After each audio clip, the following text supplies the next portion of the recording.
Masih di Berita Bandung, berikut kami sampaikan kembali informasi pilihan pagi ini.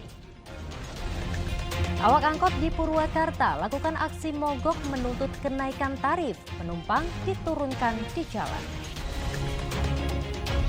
Waspada, kasus demam berdarah dengue di Tasikmalaya terus meningkat. Seni rudat gabungan antara sholawat dengan pencak silat dari Kabupaten Kuningan.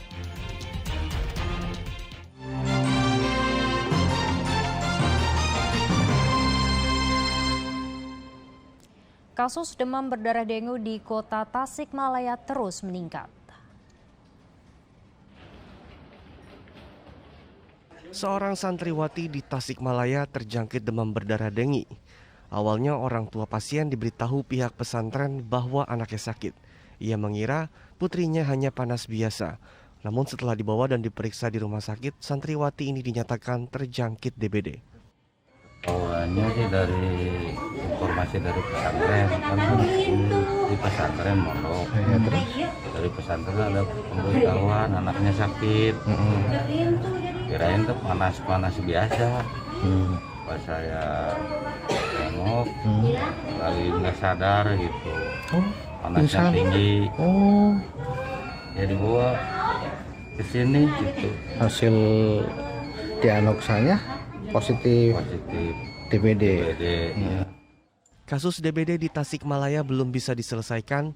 Jumlah pasien yang dirawat pada tahun 2022 lebih tinggi jika dibandingkan tahun sebelumnya. Menurut data dari Dinas Kesehatan Kota Tasikmalaya, dari total 1.500 lebih kasus DBD, 23 orang diantaranya meninggal dunia. Sementara 2 kecamatan menduduki posisi tertinggi kasus DBD di Tasikmalaya. Kecamatan Mangkubumi dengan jumlah 216 kasus DBD dan Kecamatan Tawang dengan jumlah 200 kasus DBD. Eko Setiabudi melaporkan dari Kota Tasikmalaya. Ratusan pehobi ikan koi se-Indonesia mengikuti kontes koi pertama di Sumedang.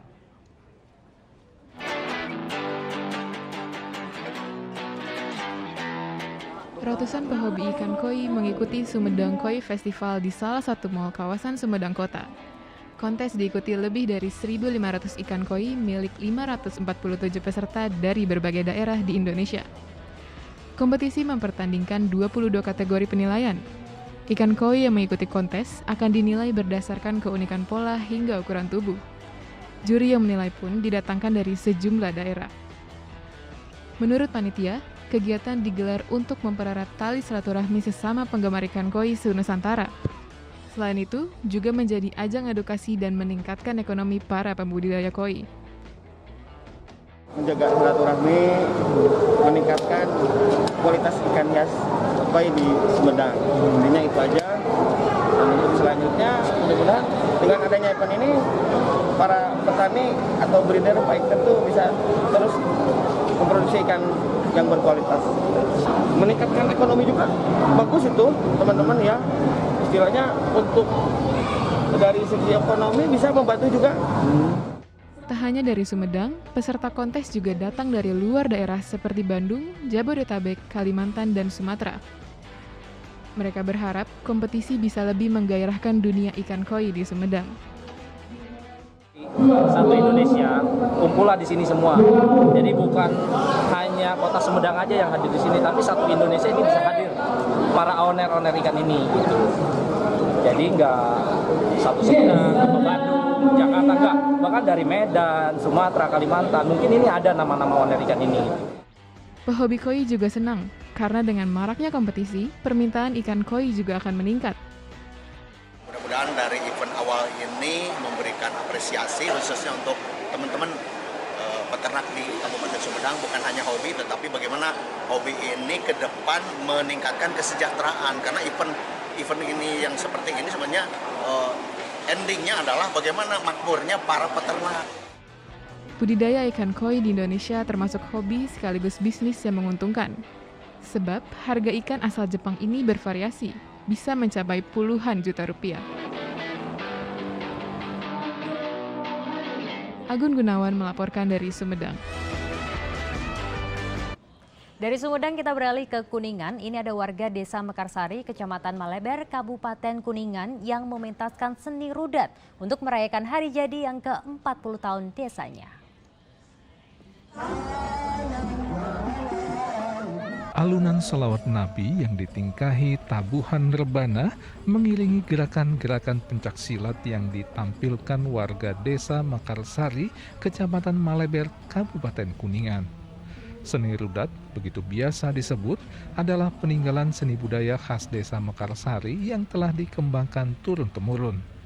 Di balik gerakan pencaksilat dan santunan selawat, ada filosofi luhur yang ingin disampaikan, bahwa gerak jasmani dan rohani atau pikiran adalah satu kesatuan yang tak dapat dipisahkan. Keduanya dipadukan untuk menempa manusia menjadi pribadi yang utuh dan baik. Rudat ini kan gerakan badan, gerakan fisik. Sholawat ini kan dikir, hati. Jadi antara hati dengan gerakan harus sama gitu, supaya kita ini seimbang. Jadi kalau hanya gerakan tidak ada sholawat nggak mungkin. Dan ketenangan hati itu dari sholawat. Gerakan ya memang kita kehidupan ini harus selalu waspada, lahir dan batin, intinya gitu Pak. Itu bekal budaya dari sesepuh Desa Mekarsari, sesepuh di Sumatera gitu kan.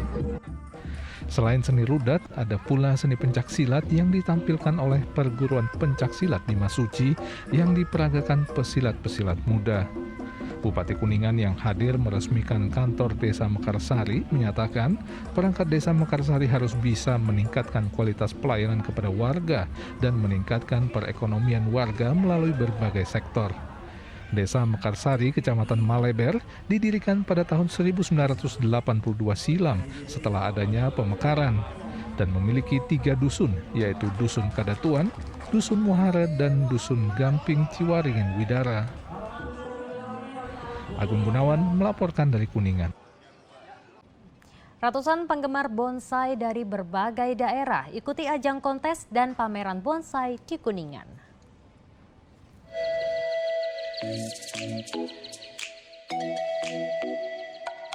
Indahnya berbagai ragam kreasi bonsai dari berbagai jenis tanaman ini adalah karya dari para penggemar bonsai yang mengikuti pameran sekaligus kontes bonsai di Ciawi Gebang, Kuningan. Bukan hanya sebagai ajang kompetisi, kontes bonsai ini dijadikan momen berkumpul antara pehobi bonsai dari penjuru daerah. Tujuan intinya adalah menjalin silaturahmi, itu ya, tidak hanya di sekitar ranting Ciawi Gebang, tapi juga ingin memperluas silaturahmi ke ranting-ranting yang lainnya begitu. Meningkatnya minat masyarakat terhadap tanaman bonsai juga dapat mendorong para pehobi mengembangkan ekonomi kreatif dengan menjadikan bonsai sebagai lahan bisnis yang menjanjikan. Selain dari berbonsai juga di samping hobi juga bisa mendongkrak ekonomi kreatif ya, karena di sana kan bonsai bisa diperjualbelikan, bahkan contoh di Jawa Timur tuh udah ada yang bisa ekspor ke Eropa dari bonsai. Itu kan sangat menjanjikan sekali gitu kan dari bonsai itu untuk mendongkrak ekonomi kreatif. Bupati Kuningan yang membuka pameran dan kontes bonsai berharap berkembangnya kegiatan para penggemar bonsai bisa menjadi salah satu keunggulan daerah Kuningan. Perkembangan bonsai di Kuningan sangat berkembang luar biasa, sangat dinamis, sehingga mudah-mudahan ini akan menjadi salah satu keunggulan daerah. Salah satu penggemar bonsai jadi peserta merasakan kegiatan ini menunjang hobi mereka. Dan bila didukung pemerintah, hobi bonsai bisa berkembang menjadi bisnis. Jadi lebih tersalurkan. Ya, mudah kembali ya Pak ya. Iya, mudah-mudahan ya. Tinggal yang paling penting support dari Pemda Kabupaten. Tak mudah untuk membentuk pohon bonsai dengan nilai jual dan nilai seni yang tinggi. Salah satu seorang penggemar yang sudah menggeluti dunia bonsai selama lebih dari 30 tahun mengaku, sebuah karya bonsai yang baik harus didasari kecintaan yang besar terhadap bonsai itu sendiri dan juga kesabaran. Jadi yang jelas berangkat dari hobi itu harus kuat. Artinya terlepas dari kita mau dijadikan ini sebagai barang bisnis atau sekedar barang kesenangan saja. Tapi hobi ini harus kuat dulu. Ketika kita hobi, tantangan sebesar apapun, ya kita mau terus mau menggeluti secara sabar. Melihat animo penggemar bonsai di Kuningan yang tinggi, pemerintah Kabupaten Kuningan berjanji akan menyediakan lokasi yang strategis untuk digunakan anggota PPBI Cabang Kuningan sebagai tempat mengembangkan hobinya. Agun Gunawan melaporkan dari Kuningan. Ya, informasi kontes bonsai tadi sekaligus mengakhiri jumpa kita hari ini. Atas nama rekan yang bertugas, saya Dana Paramita mengucapkan terima kasih atas kebersamaan Anda. Selamat beraktivitas dan sampai jumpa.